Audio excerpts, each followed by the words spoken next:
Stories are living things, breathing with the echoes of ages past.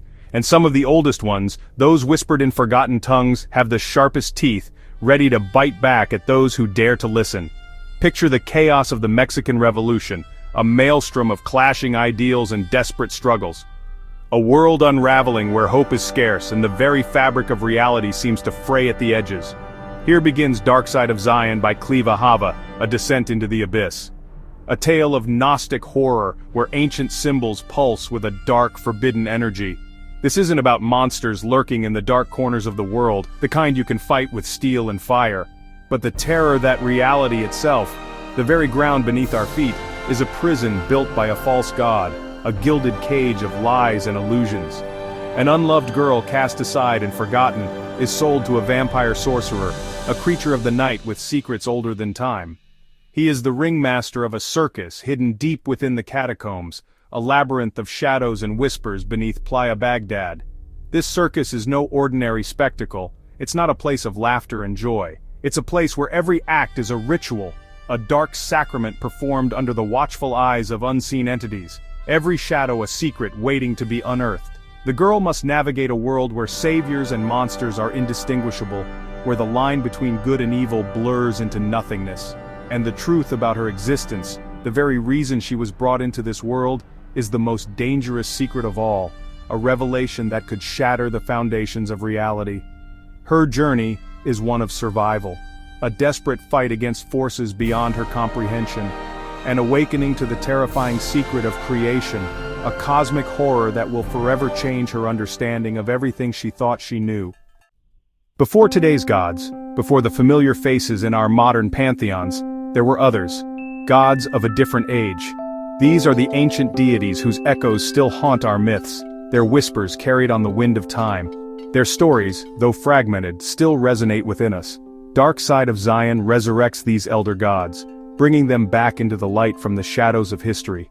It shows faith not as a monolith, but as a tapestry of forgotten threads, each strand representing a deity, a belief, a ritual lost to time. Ashtoreth, once a revered goddess, a symbol of fertility and power, but she became a demon in later faiths, a cautionary tale of shifting beliefs and the demonization of the old ways. This serves as a reminder of how the divine is constantly recast by history, reshaped by the hands of new believers. Pan, the wild god, the embodiment of untamed nature, and Hermes, the trickster messenger, the guide between worlds, a master of cunning and diplomacy. They embodied nature's chaos and the crossing of worlds, the liminal spaces between the known and the unknown. Mithras, worshipped in secret by Roman soldiers, a deity of loyalty, courage, and sacrifice. He brought rituals and symbols that would echo in later religions, influencing the very fabric of Western belief. These gods weren't erased entirely from the collective consciousness. Instead, they were transformed, their stories subtly woven into new beliefs, their essence lingering beneath the surface. Pan's horns became the devils, a symbol of temptation and rebellion. Hermes' messages became angelic, divine pronouncements delivered on swift wings, and Mithras' sacrifice found new meaning, reinterpreted through the lens of a different faith. Darkside of Zion explores this evolution, this fascinating and often unsettling transformation of the divine. It's suggesting the old gods are merely sleeping, dormant, but not dead, waiting for the right moment to return and reclaim their place.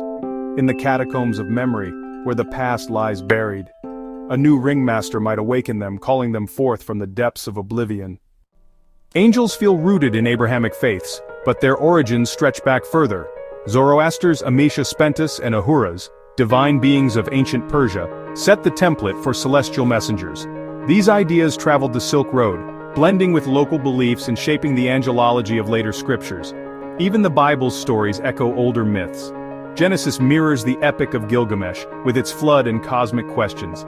These aren't mere copies, but fragments of a deeper hidden truth. Darkside of Zion weaves these overlapping myths into its horror, suggesting history is a palimpsest of forgotten revelations. Our oldest stories are memories, deliberately obscured, waiting to be uncovered. The truth, it hints, is more ancient and unsettling than we imagine.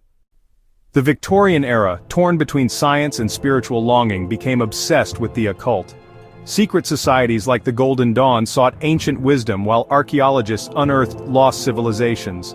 Egyptian tombs, Mesopotamian tablets, and Mesoamerican ruins revealed that sacred stories were part of a much older tradition. For occultists, these discoveries weren't just history, they were keys to a universal secret doctrine. They believed all religions, from Egypt to Mexico, expressed a single primordial truth. Darkside of Zion taps into this, imagining a world where these secrets are alive and dangerously powerful. The past, it suggests, is never truly dead. At the heart of Gnostic horror lies a concept both terrifying and strangely comforting: the demiurge. This figure isn't just some abstract philosophical idea, it's a primal force that shapes our reality. The demiurge is a flawed creator, an imperfect being. It's not the devil, not some embodiment of pure evil, but something perhaps even more disturbing: the jailer of souls, a warden of existence. The world in this view isn't a paradise or a divinely ordained creation, but a prison of suffering, a carefully constructed system of control. It's a world built not by a benevolent, all-knowing God, but by a blind or even malevolent God, an entity that may not even realize the extent of its own imperfections. Throughout history, various groups have grappled with this concept, groups like the Essenes, who sought spiritual purity in the desert. Consider also the Cathars and Bogomils, who saw the material world as inherently evil, a deviation from true spiritual reality. They saw the material world as a trap, a labyrinth designed to keep souls ensnared and ignorant of their true potential. And for holding such beliefs, they were often persecuted for it, branded as heretics and enemies of the established order. Yet, despite the darkness and the potential for despair, the need for meaning persists, an unquenchable flame within the human spirit. This need is constantly transforming into new forms, adapting to different cultures and historical contexts. In Cuba, Santeria, a vibrant and syncretic religion, blends African and Catholic traditions, creating a unique spiritual landscape born from cultural fusion. While in Mexico, Santa Muerte, the Saint of Death, offers hope and solace to the marginalized, the forgotten, and those living on the fringes of society. These faiths, much like Gnosticism, adapt and survive, finding new ways to express ancient truths in a constantly changing world.